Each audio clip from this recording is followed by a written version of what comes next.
নাটোর-৪ আসনে বজ্রপাত প্রতিরোধ ও পরিবেশ সুরক্ষায় তালবীজ রোপণ কর্মসূচির উদ্বোধন করা হয়েছে।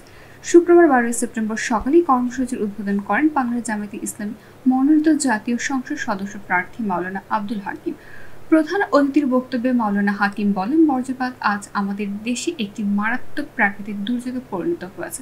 প্রতি বছর অসংখ্য মানুষ প্রাণ হারাচ্ছেন, বিশেষ করে কৃষক শ্রমিকরা মাঠে কাজ করতে গিয়ে বজ্রপাতে মৃত্যুবরণ করছেন। গবেষণায় দেখা গেছে তালগাছ বজ্রপাত প্রতিরোধে একটি প্রাকৃতিক রক্ষা কবচ হিসেবে কাজ করে। তাই দেশের প্রতিটি গ্রামে, রাস্তার ধারে ও খোলা মাঠে বেশি বেশি করে তাল বীজ রোপণ করতে হবে।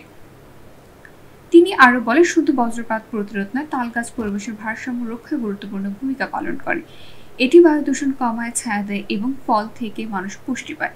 এমন উদ্যোগের মাধ্যমে ভবিষ্যৎ প্রজন্মকে আমরা একটি নিরাপদ ও সবুজ পরিবেশ উপহার দিতে পারব।